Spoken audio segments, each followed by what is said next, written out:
ဒီကိစ္စကတကယ်ဖြစ်ရမှန်းဇလန်းဖြစ်ပြီးတော့ကျွန်တော်ဘဝမှာကြုံတွေ့ခဲ့ရတဲ့အတွေ့အကြုံတစ်ခုပါတနေ့လောက်အကြာကျွန်တော်တာဝန်ကျရာတောအုပ်ကြီးတစ်ခုထဲမှာဖြစ်ခဲ့တာပါအားလုံးမင်္ဂလာပါရှင် AMD6 Entertainment Channel ကနေကြိုဆိုလိုက်ပါတယ်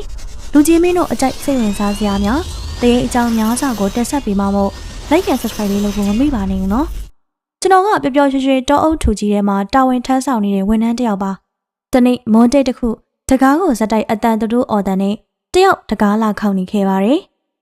တကားဖွင့်လိုက်တော့မျက်နှာဖြူဖြူနဲ့မိန်းကလေးတယောက်ရှိနေတယ်သူမကိုကြည့်လိုက်တော့မျက်စိကြီးကြီးနဲ့ကြောက်နေတဲ့ပုံစံပေါ်နေခဲ့ပါတယ်ကျမတော်ထဲမှာကြောက်စရာလူတယောက်ကိုတွေ့လိုက်တယ်သူအော်နေတယ်ဒါပေမဲ့အတန်မထွက်ပါဘူးကျွန်တော်တစ်ချက်တည်းမေးလိုက်တယ်ဘာပြောတာလဲအတန်မထွက်တာဆိုတာဘာလို့လဲသူ့ပါဇက်ကအော်နေတယ်လို့ပါပဲဒါပေမဲ့တိတ်တယ်တစ်ချက်မှတော့အတန်မထွက်ဘူးသူကြောက်နေသလားမျက်မြင်လားမသိဘူးဒါပေမဲ့တော်ရဲဆိုတာကမဖြစ်နိုင်တာတွေလည်းဖြစ်တတ်ပြီးအချိန်နဲ့နေတော့ကျွန်တော် flashlight ယူပြီးတော့လမ်းကြောင်းတိုင်လိုက်သွားလိုက်တယ်အနာကတက်တော်အုပ်ထဲရောက်လေတိတ်ဆိတ်မှုတွေကစတင်လာပြီးတော့ငှက်အတန်တောင်မရှိတော့တယောက်နောက်တယောက်လမ်းလျှောက်ရင်မိန်းကလေးကပြောတယ်ဒီနေရာပါဒီမှာပဲကျမသူ့ကိုတွေ့တာကျွန်တော် flashlight ရဲ့ခက်ဆစ်စိတ်ရှာလိုက်တယ်တက်ပင်ကြားတွေကြားမျက်ပင်တွေအနာဘယ်သူမှမရှိအပင်တွေကတိတ်ဆိတ်လာပေမဲ့ကျမဖွယ်ရတော့ရှိနေတာသူသိနေတယ်ကောင်းပါပြီမင်းအိမ်ပြန်သွားပါညနေဖြစ်တော့မယ်ဒီလိုနေရာတွေမှာမကြာခဏမျောလင့်မထားတာတွေကမြင်ရတတ်တယ်သူလှည့်ပြီးတော့ကြောက်နဲ့တုံရင်စွာပြန်သွားတယ်ကျွန်တော်လည်းသူ့ကြည့်နေပြီးတော့ခဏအကြာမှာသူပျောက်သွားတယ်ကျွန်တော်တယောက်သေးပဲကြံနေတယ်ဒါပေမဲ့နောက်ကလူတယောက်ရှိသလိုခံစားလာရတယ်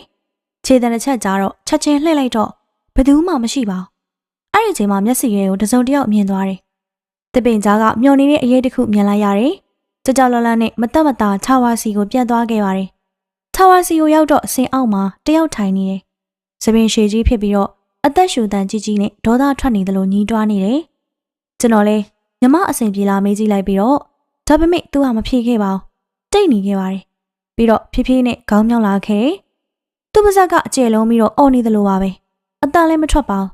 သူ့မျက်လုံးတွေကတော့လူမျက်လုံးမဟုတ်တော့ဘူးအသားရည်ပေါ်ချစ်ရရရှိပြီးတော့ကြောက်စရာကောင်းတဲ့မျက်နှာကြီးဖြစ်နေခဲ့တယ်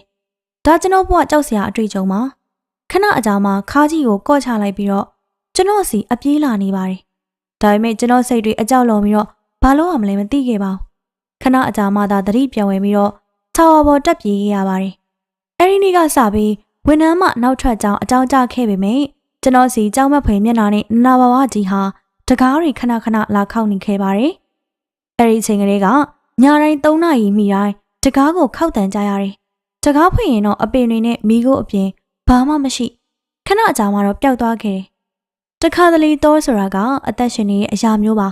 သူ့ထဲဝင်နေလူတွေကိုစမ်းသပ်တတ်ပါတယ်တချို့ပြန်လာတတ်တယ်